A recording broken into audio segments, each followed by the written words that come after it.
셰익스피어라고 하는 세계적인 대문호가 있죠. 그가 그 드라마 막베스 사막 3장에서 이런 말을 했습니다. 매일 새 아침 새 과부들이 통곡하고 새 고아들이 울부짖는다. 새 슬픔들이 그것을 내다보고 있는 하늘의 얼굴을 때린다. 매일이라고 했는데 뉴욕 리디머 교회의 팀 켈러 목사님은 매일이 아니고 매시다. 매시가 아니고 매분이다. 매시 매분 남편 잃은 새 과부들이 통곡하고 있고 부모 잃은 새 자녀들이 울부짖고 있다. 새 슬픔들이 전 세계를 휩쓸고 있다. 그랬습니다. 우리가 다 공감할 수 있는 부분이 아니겠습니까? 코로나 하나만 두고 보더라도 미국만 해도 이미 확진자가 총 300만 명을 넘어갔고 매일 6만 명이 넘어가고 있습니다. 얼마나 불안하겠습니까? 미국이 이러다 망하지 않겠나 하는 말이 나오기까지 합니다. 중국을 놓고 보면 우한에서 시작됐다고 하는 그 코로나로 시달리다가 이제는 좀 중지되어 가나 하는데, 진정되어 가나 하는데 또다시 홍수, 대홍수로 샨샤 댐이 무너지면 몇 천만 명이 죽거나 재난을 당한다. 거기다가 그것만이 아니고 메뚜기 떼가 또 몰려오고 있고 우박이 쏟아지고 있고 이상 기온이 휩쓸어가고 예상을 못하겠다. 50년 만에 한번 겪을까 말까 하는 이런 재난들이 줄리어 터지고 있다. 이렇게 기사가 나옵니다. 이게 미국과 중국만의 문제입니까? 대한민국은 예외입니까? 우리 다 비슷한 일을 겪고 있지 않습니까? 이런 때에 고난 중에 보호하신다 하는 이 시편 91편 말씀을 놓고 도대체 어떤 입장을 취해야 할 것인가? 이걸 놓고 제가 장미 비유로 넘어간다면 세 가지 입장이 있겠죠. 가식 없는 장미다. 예수 믿는 사람들은 뭐 다 잘 돼. 아무것도 어려움이 없어. 하는 이런 입장이 있을 수 있겠죠. 장미는 장미인데 가시가 많다 하고 가시에 방점을 찍는 입장도 있겠죠. 가시는 있지만 그래도 아름다운 장미야 라고 현실적으로 말하면서도 장미에 방점을 찍는 입장도 있겠죠. 이 세 입장 중에서 우리가 어떤 입장을 취해야 성경적으로 현실적으로 맞는 것일까요? 오늘 본문 91편 14절부터 16절까지 여러분이 잘 아시는 말씀인데 그가 나를 사랑한즉 내가 그를 건지리라. 그가 내 이름을 인정한즉 내가 그를 안다는 말이 인정한다는 말이에요. 인정한즉 내가 그를 높이리라. 그가 내게 간구하리니 내가 응답하리라. 환난 중에 내가 그와 함께하여 그를 건지고 그를 영화롭게 하리라. 내가 장수함으로 그를 만족하게 하며 내 구원을 그에게 보이리라. 이런 말씀이 있단 말이죠.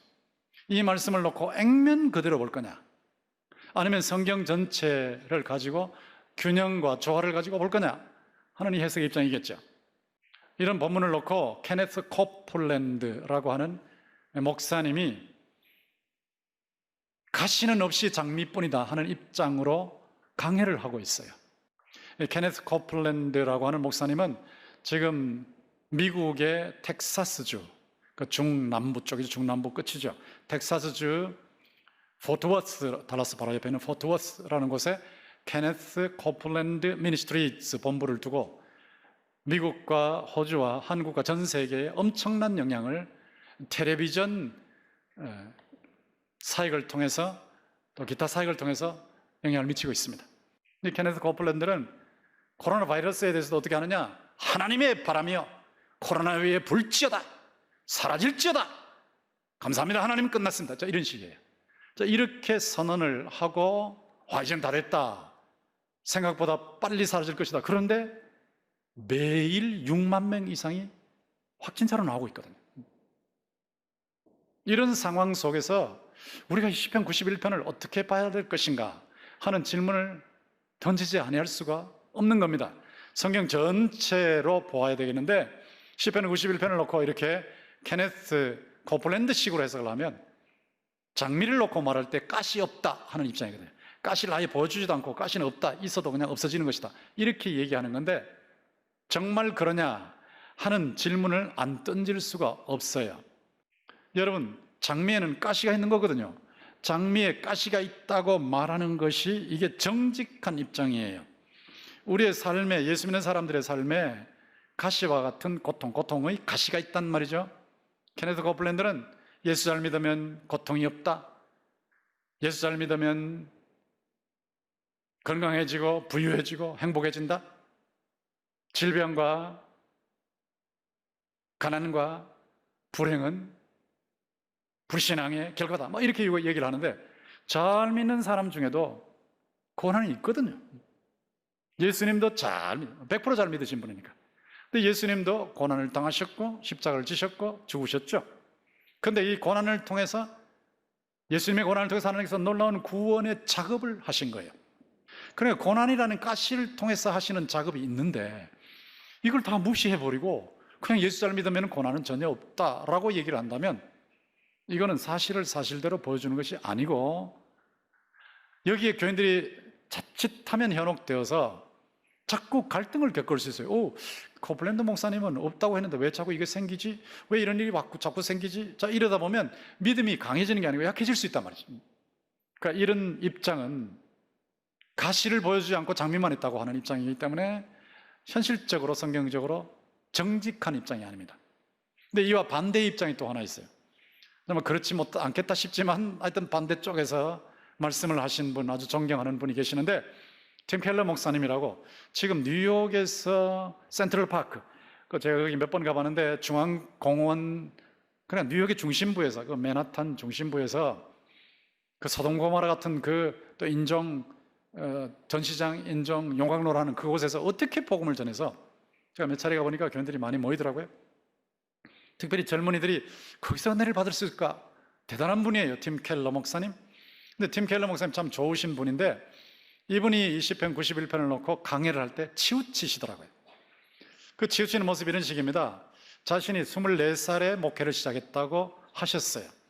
지금은 70이 되셨죠? 24살에 목회를 시작하셨다고 하셨는데, 목회 시작하셨을 때 그 교회가 다 어르신들이라 늘 요양원에 신방 가야 되고 장례를 치러야 되고 늘 그렇게 살았대요. 그런데 그때 어르신들을 보니까 어르신들의 삶의 가장 큰 특징이 걱정이 들어요.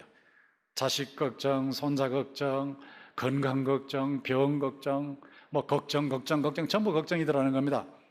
근데 24살의 청년이 볼 때는 자기는 예수 믿고 이렇게 마음이 편안한데 어떻게 어르신들은 예수를 평생 믿으셨는데 저렇게 늘 평안이 없이 걱정뿐이실까, 이런 생각이 들면서 어떻게 믿는데 저럴까라고 생각했대요. 자기는 마음이 편한데. 근데 세월이 지나고 나니까 자기를 새롭게 분석해 봤대요. 자기를 청년 시절에 조금 이제 지나면서 분석해 보니까 자기가 평안한 것은 진짜 평안한 게 아니더라는 겁니다. 안 겪어봐서 평안한 것이더라고요. 어르신들은 너무 많이 겪었다는 거예요. 험한 일을 너무 많이 당하다 보니까 당하다 보니까 무슨 일이 일어나도 어이쿠 덜컹 자꾸 그러다 보니까 평안을 누리지 못하고 걱정이 많은데, 청년은 안 당해봤으니까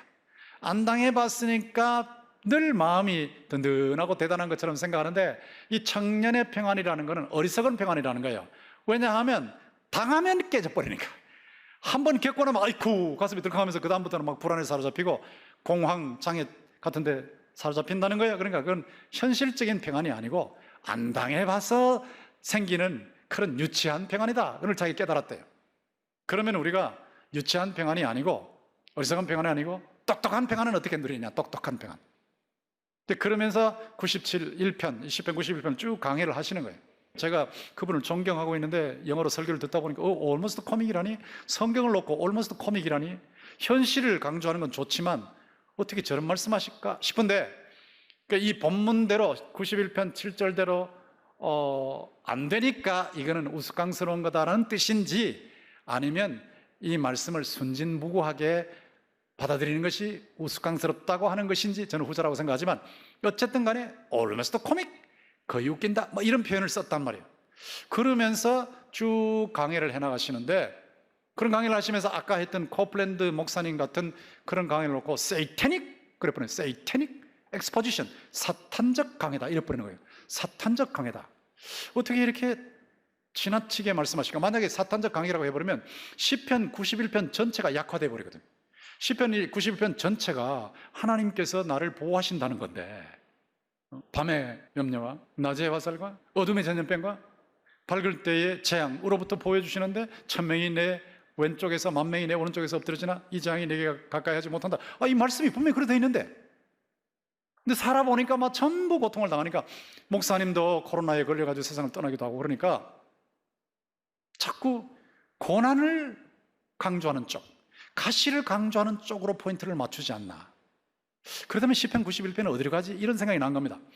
가시를 너무 부각시키는 것, 그것은 지나친 입장이라는 거예요. 여러분이 다니엘서 3장 17절 18절 잘 아시죠? 다니엘 세 친구 사드락 메삭 아벳느고 아시잖아요.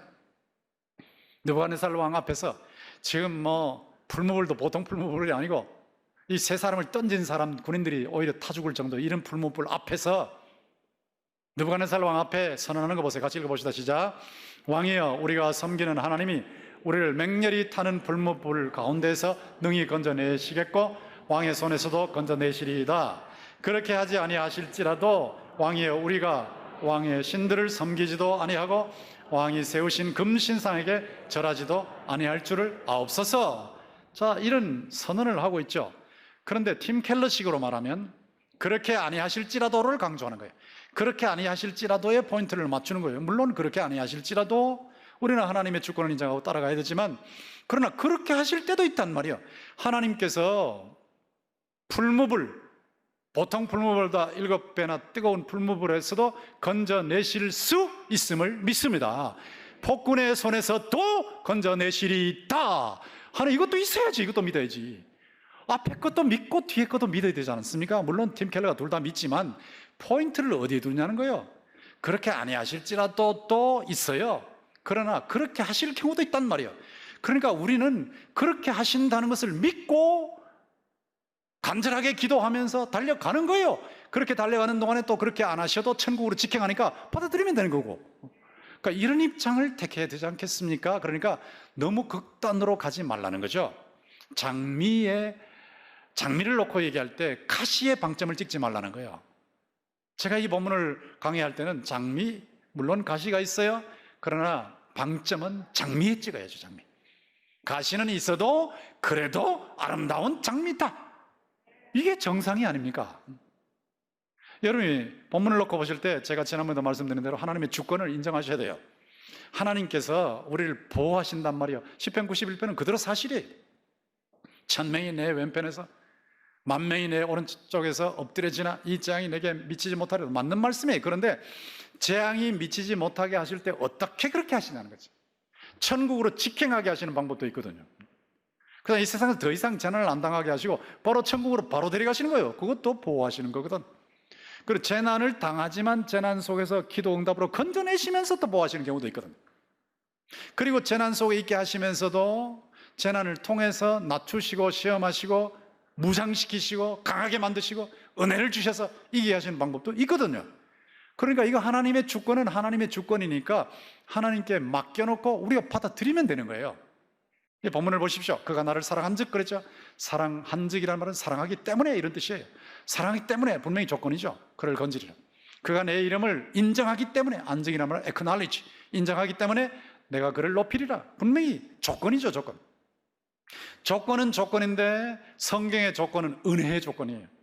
왜냐하면 내가 하나님을 사랑할 수 있도록 만드신 분이 하나님이시니까, 내가 하나님을 인정하게 만드신 분이 하나님이시니까, 내가 예수 그리스도를 믿게 만드신 분이 하나님이시니까, 내게 성령을 주셔서 예수 그리스도의 구원의 선물을 받아들이게 하신 분이 하나님이시니까, 내가 기도하고 싶은 마음이 생기게 하신 분이 하나님이시니까, 내가 기도할 수 있는 건강을 주시고 형편을 주신 분이 하나님이시니까, 이게 전부 은혜란 말이에요. 은혜. 은혜가 없으면 절대로 하나님을 사랑하지 못해요. 은혜가 없으면 절대로 하나님을 인정하지 못해요. 인정한다는 말은 범사에 인정한다는 뜻이에요.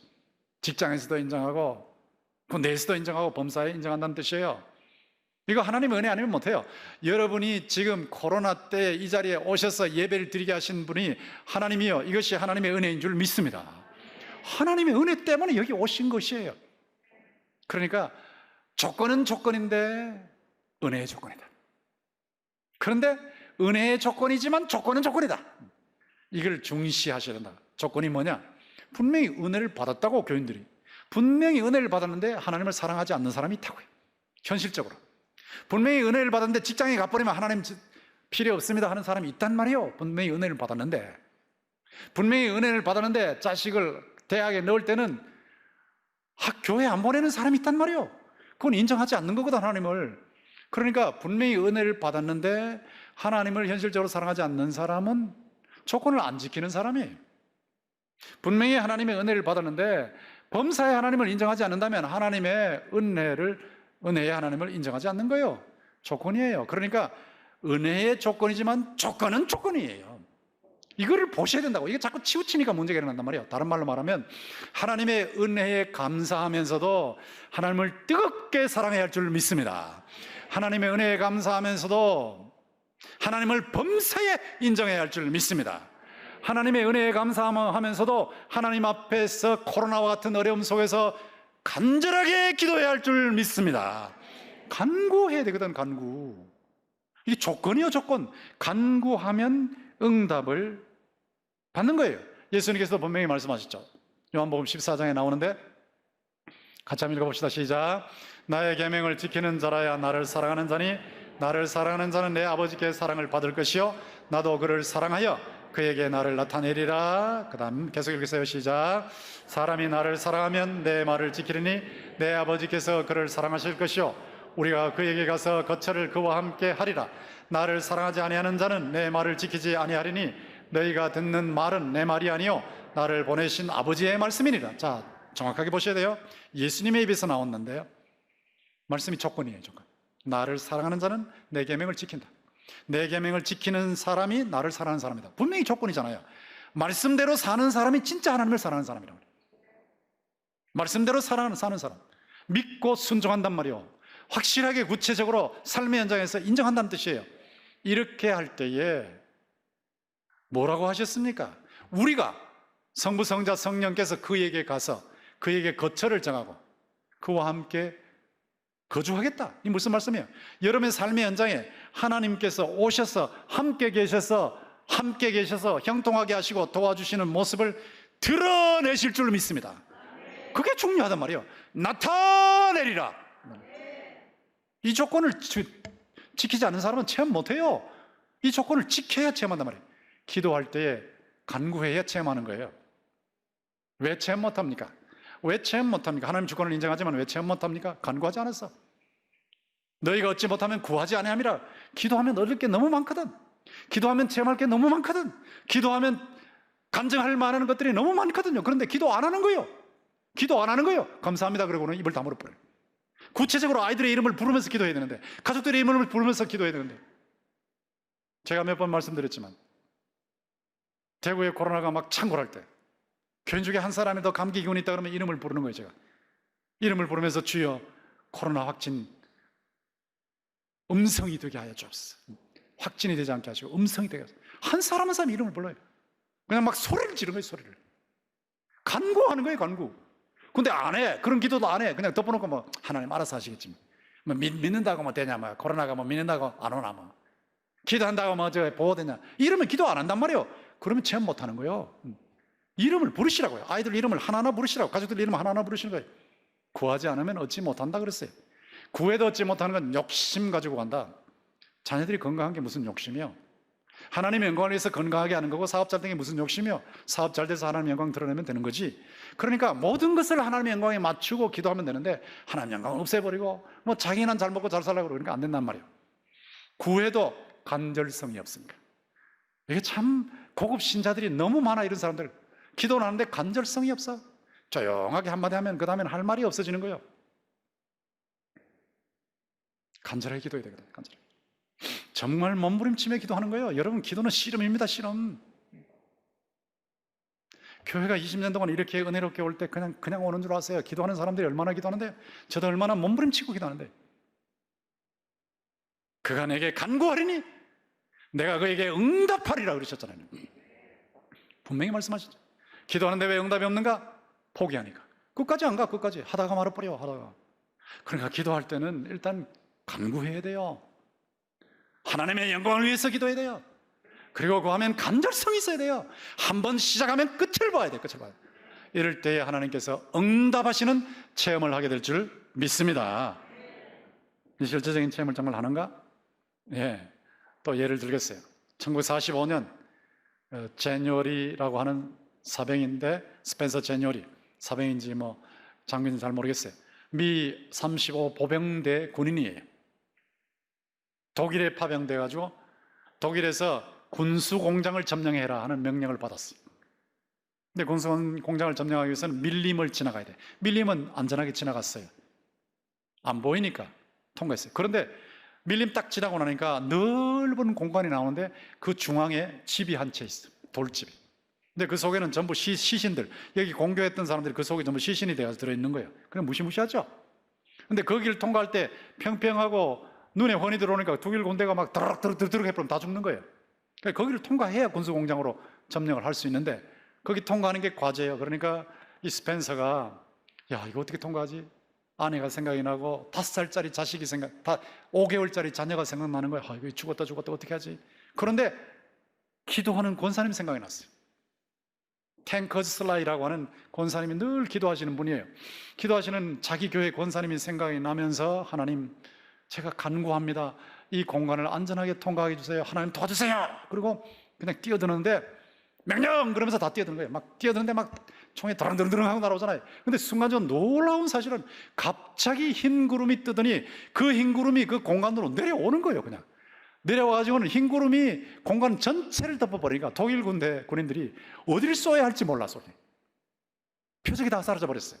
근데 놀랍게 그 35 보병대가 안전하게 거기를 통과해서 군수공장을 점령한 겁니다. 그리고 난 후에 어머니 편지를 받았는데, 어머니께서 편지에 뭐라고 하셨냐면, 우리 교회 탱커스 슬라이 권사님이 밤에 잠을 주무시는데 불안해서 잠을 잘 수 없더래. 하나님께서 깨우시더래. 자꾸 일어나서 기도하고, 저도 이제 자다가 잠이 안 들고 이게 불안하면 바로 일어나서 기도합니다. 너무너무 불안한 거예요. 그래서 기도하라고. 지금 스펜서 제뉴어리가 군인인데 지금 위험에 처해 있다고. 기도하라고. 그런 감동이 들어서 바로 기도를 하는데, 어떻게 기도하냐면, 하나님, 스펜서 제뉴어리 구름으로 보호하여 주시옵소서. 이렇게 기도한 거예요. 그 편지에 그걸 읽고 나서 스펜서가, 제뉴어리가 시간을 계산했대. 시간. 언제 그랬냐 계산하니까 자기 부대가 그 넓은 공간을 통과하는 바로 그 시간에 했어요. 그 시각에 권사님의 기도가 바로 올라가서 그대로 구름으로, 보호하는 구름으로 내려온 겁니다. 그러니까 누구나 다 이런 체험하는 거 아니죠? 기도 안 하니까 체험을 못 하는 거예요. 기도하면 기적적인 일이 선교지에서, 위험한 지역에서 일어나고 있는데, 기도 안 하니까 체험을 못 하는 거거든. 그가 내게 간구하리니 내가 그에게 응답하리라. 환난을 당해도 내가 그와 함께 해서 그를 건지고 그를 영화롭게 하리라. 내가 그를 장수함으로 만족하게 하며 나의 구원을 그에게 보이리라 말씀하셨지 않습니까? 그러니까 이 말씀을 붙잡는 거예요. 하나님의 주권을 인정하되 말씀 붙잡고 간구하는 거예요. 말씀 붙잡고 믿고 말씀 붙잡고 간구하는 거예요. 그럴 때 하나님께서 지금도 놀랍게 일하시는 줄 믿습니다. 이것이 무슨 입장입니까? 장미를 얘기할 때 가시가 있어도 장미다는 입장이에요. 가시가 있지요, 그러나 장미요. 우리 삶에 고난이 있지요, 그러나 아름다운 하나님의 작품이 이루어져 가고 있어요. 하나님의 뜻 잘 몰라요. 그냥 수용하면 돼요. 그러면 동시에 간절하게 간구해야 돼. 간절하게 자녀들 이름을 부르시라고요. 하나하나 이름을 부르시라고요. 그러면 하나님이 구출하시고 보호하시고 영원하게 하시고 만족해 하시는 구원을 베풀어 주신다고 약속하셨으니, 하나님의 주권을 인정하시되 장미, 가시보다 장미는 장미다, 이것을 체험하는 여러분들이 되시기를 주의 이름으로 축원합니다.